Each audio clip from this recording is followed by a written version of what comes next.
С вами снова Primus Auto. Заказали контрактный мотор для того, чтобы нам посмотреть, что внутри. У меня новое помещение, обживаемся, укладываем на свои места, сделаю все под себя, и все будет очень здорово, как мне надо, как мне нравится. Вы не имеете права вскрывать, вы не имеете права делать то, что делаем сейчас мы. Натяжитель выдвинут практически до конца. Цепь буквально миллиметр не цепляет за ограничитель. Мы постарались максимально непредвзято рассказать и показать, в каком состоянии могут быть контрактные моторы.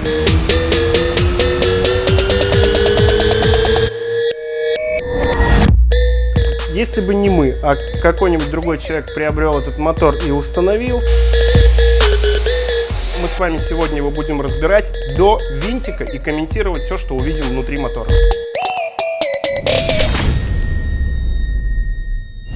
Всем привет, друзья мои! С вами снова Primus Auto. Ни для кого не секрет, что мы несколько лет успешно занимаемся ремонтом моторов V9X концерна Renault-Nissan, которые устанавливались на Renault Nissan Infiniti. Также не секрет, что мы не торгуем контрактными моторами, а торгуем только восстановленными и советуем всем своим клиентам именно ремонт мотора, не контрактный.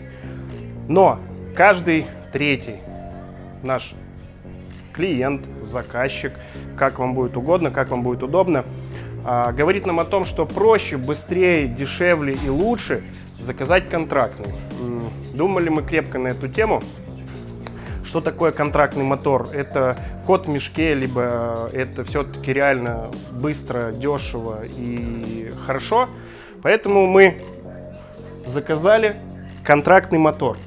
Заказали контрактный мотор полностью с коробкой, с раздаткой, для того, чтобы максимально избежать человеческий фактор, то есть чтобы там не ступала нога человека, то есть чтобы там туда никто не лазил, чтобы все было пристыковано, чтобы это делали мы сами. Сейчас же мы будем смотреть, вскрывать, комментировать. Скажу так, что мотор контрактный, этот мотор не для продажи, этот мотор для того, чтобы нам посмотреть, что внутри, в каком виде приходят контрактные моторы и чего нам ждать от контрактного мотора. Поэтому мы с вами сегодня его будем разбирать до винтика и комментировать все, что увидим внутри мотора.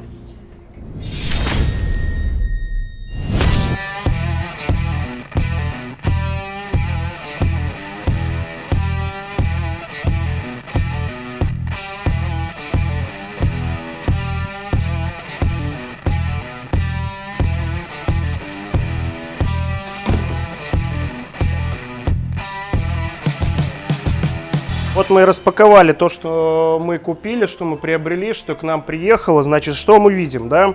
Раздатка на месте, коробка на месте, болты не крутились, все на месте, датчик на месте. Можем спокойно утверждать, что двигатель никто не лазил, то есть там не было человеческой руки, его только снимали. Соответственно, мы будем первыми и будем понимать, в каком состоянии находятся все механизмы внутри мотора.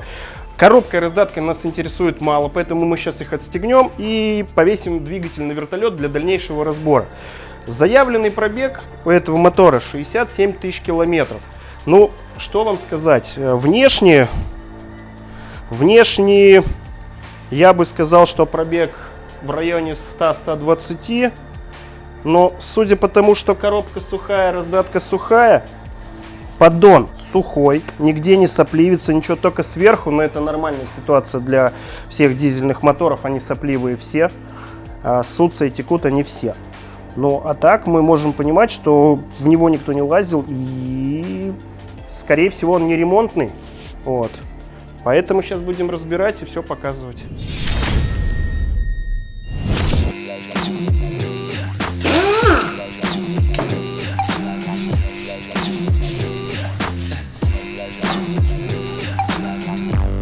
Двигатель V9X – это совместная разработка альянса французского Renault и японского Nissan. Впервые этот шестицилиндровый турбодизельный агрегат объемом 3 литра был установлен под капот Renault Laguna в 2009 году, а уже со следующего года его начали массово ставить на другие машины французской марки, а также на модели под брендами Infiniti и Nissan. Данный агрегат объемом 2993 кубических сантиметра, максимальной мощностью 231 или 238 лошадиных сил. Применяемое топливо – это дизельное топливо. Тип двигателя 6-цилиндровый в виде буквы «Б». Расход топлива на 100 км 9,3 литра. Диаметр цилиндра 84 мм. Число клапанов на цилиндр 4. Нагнетатель, турбина, ход поршня 90 мм и степень сжатия 16. Ссылку на более подробную информацию вы можете найти в описаниях к этому видео. Итак, друзья, значит, коробочку мы отстегнули с раздаткой. Маховик мы отстегнули, оставили все это за бортом. Этот хвост нас пока не интересует, он нас будет интересовать уже потом. Сейчас наша задача понять, в каком состоянии, не вскрывая, находится наш контрактный мотор, БУ мотор, кому как удобно. Ну, что может проверить человек, который приехал покупать мотор, простой обыватель, простой автолюбитель, а что он может проверить при покупке контрактного мотора? Первое, что он может проверить, это посмотреть, как крутится коленвал. То есть на данном моторе мы берем головку на 21, трещоточку достаточно маленькую, потому что крутится и маленькой, и пробуем прокрутить коленвал. Вставляем. Значит, крутиться должна и не тяжело, и не легко. То есть у нас прокручивается нормально, не тяжело, ничего нигде не цепляет и не подкусывает. То есть вот это первое, что может проверить клиент, покупая контрактный мотор. Дальше. Заглянуть внутрь мотора можно при помощи эндоскопа, вот такой штуки. Но не уверен, что у человека, который приедет покупать себе контрактный мотор, он приобретет себе эндоскоп. Тем более эндоскоп под дизельные моторы, он немножечко подороже, чем обычный бензиновый эндоскоп.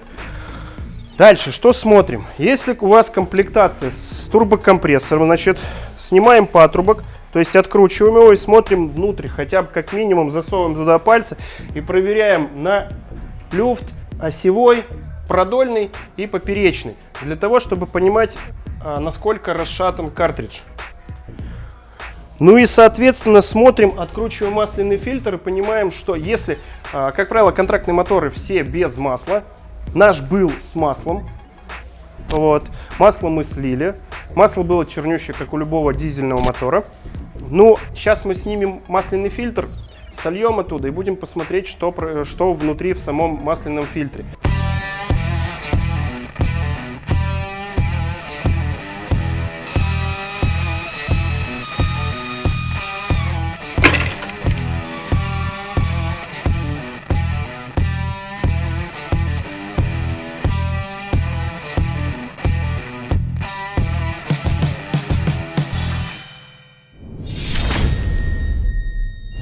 Всем привет, друзья мои!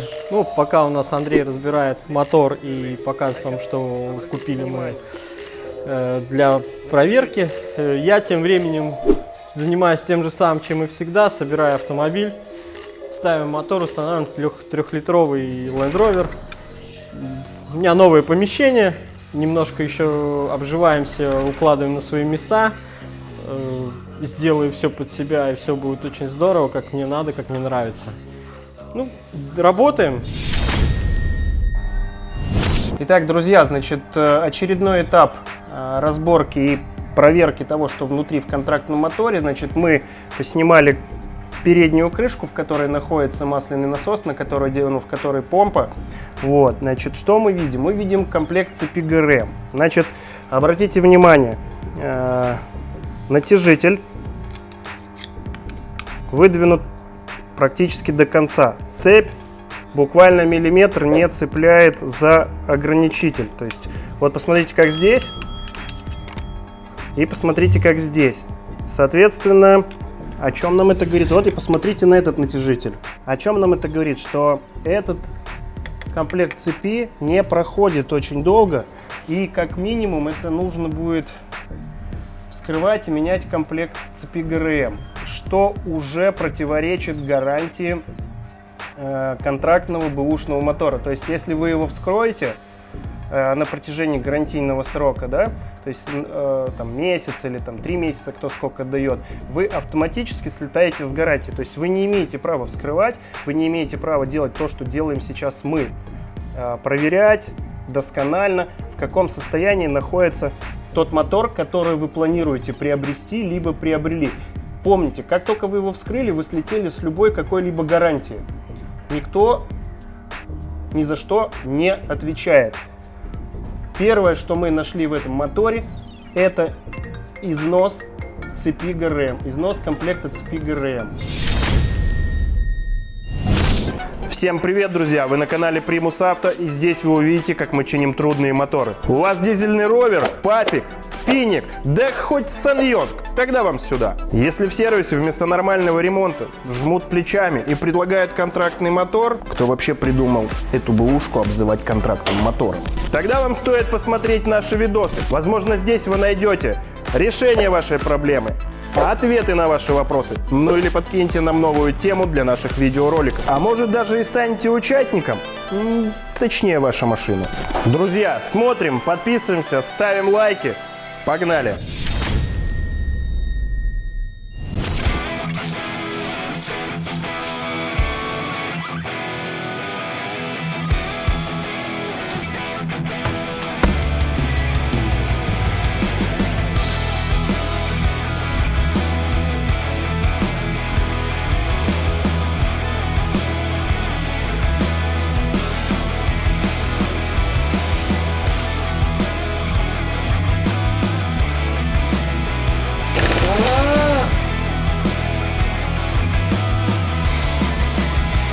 Итак, что у нас происходит? Передняя крышка с маслонасосом снята. Сейчас мы ее пока оставим, да, сейчас подразберемся дальше и будем вскрывать саму крышку маслонасоса для того, чтобы посмотреть, в каком состоянии находится поверхность, шестерня и все остальное. Значит, клапанные крышки, они же постель распредвалов с распредвалами, со звездами, с цепями сняты, головки блока цилиндра сняты. Значит, их дальше будем разбирать, рассухаривать, смотреть на состояние клапанов, смотреть на состояние седел клапанов и делать какие-то выводы. На вертолете у нас остался шорт-блок. Так называемый шорт-блок — это низ двигателя, блок цилиндров, собранный с поршнями, с коленом, с поддоном. Значит, что мы делаем? Мы берем еще раз трещоточку, 21-ю головку и крутим, и смотрим, как это у нас крутится. Да, хочу обратить внимание, посмотрите, в развале этого не видно было, и никто не увидит. В развале очень много мусора и сена, соломы. Видимо, где-то в деревне ездила эта машина, обслуживала, видать, какую-то ферму. Значит, смотрите, крутим. И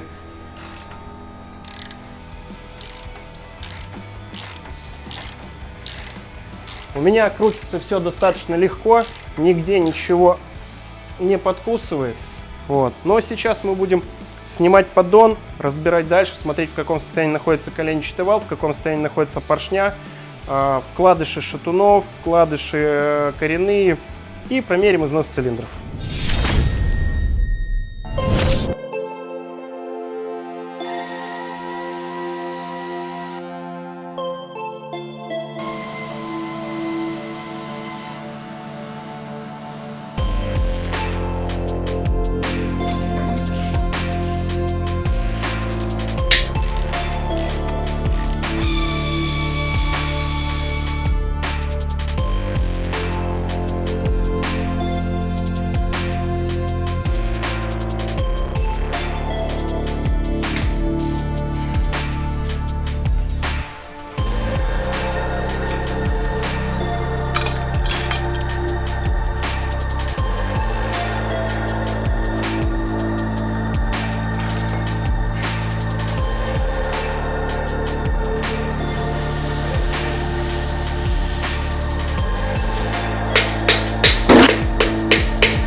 Вот и подразобрали, у нас на вертолете висит голый, оставшийся голый столб, но к нему мы вернемся позже. Давайте сейчас посмотрим, что у нас с насосом. Вот мы сняли, отмыли переднюю крышку изнутри, сняли крышку насоса. Значит, плоскость здесь в отличном состоянии, ни задир, ничего нет. Кольцо без задир. Звезда в хорошем состоянии.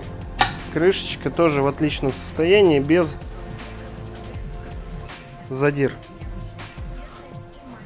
Значит, в этом плане масляный насос можно использовать еще раз при ремонте. Соответственно, мы можем понимать, что он работал нормально, давление создавал нормально. Идем дальше. Коленвал. Вал коленчатый. Его мы тоже помыли. Его мы тоже замыли. Кстати, справедливости ради надо сказать, нас не обманули, автомобиль 2010 года, вот маркировочка на валу 270510. Вот. Что мы видим по шейкам? Шейки без следов износа, без следов проворота, без прихвачивания, без каких-либо следов. То есть нормальные рабочие шейки. Что коренные, что шатунные. Вал супер. Дальше. Крышки постели. Еще бугеля, так называемые. Значит, смотрим на вкладыши. Вкладыши. Нормальная рабочая поверхность вкладыша. То есть никаких претензий у нас к коренным вкладышам, которые находятся в крышке, нет. Все они в достойном рабочем состоянии. Поэтому давайте закончим сразу с постелью и с корнями и перейдем к блоку и посмотрим на то, в каком состоянии у нас находятся коренные вкладыши, которые в блоке. Они тоже в отличном состоянии, без задиров, без следов проворота, нормальный, с нормальной рабочей поверхностью вкладыш. Поршня с шатунами. Значит, по поршням. Колечки крутятся, не залегшие. Значит, поверхность поршня не ободрана, не съедена. Вкладыши в нормальном рабочем состоянии. И так каждый поршень.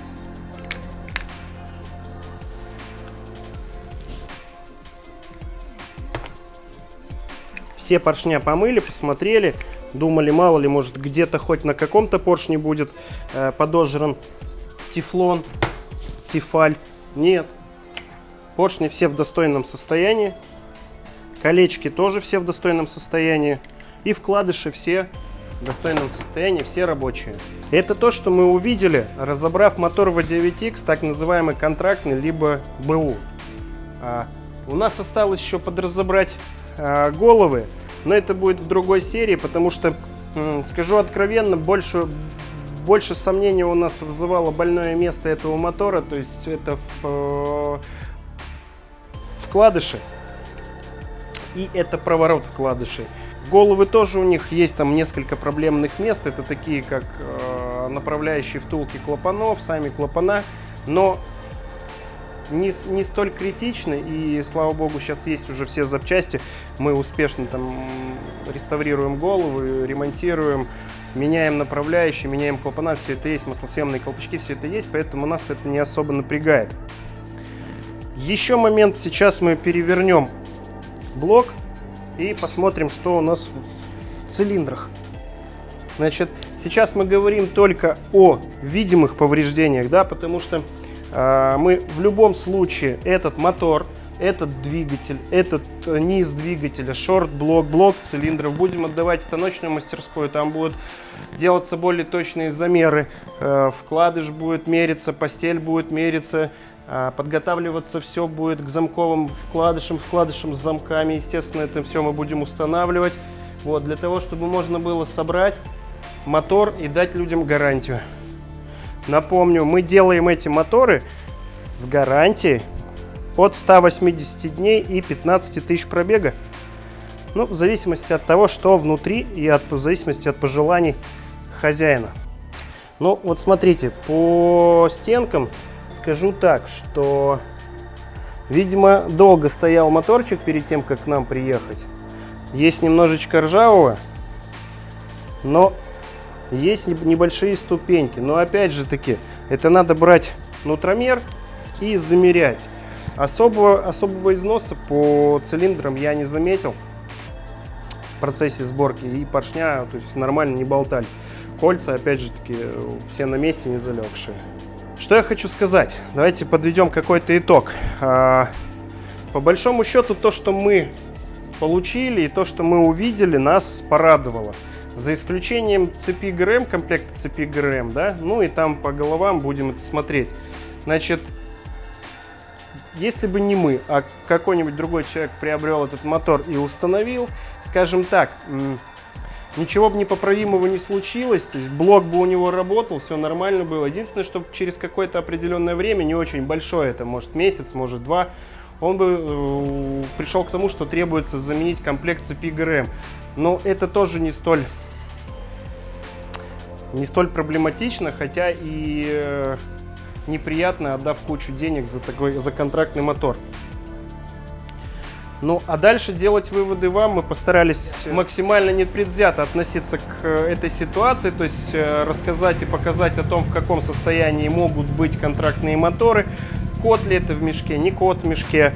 Вот то, что мы увидели в том моторе, который к нам приехал, который мы купили, для того, чтобы вам показать, что бывает в контрактных моторах. Всем пока-пока!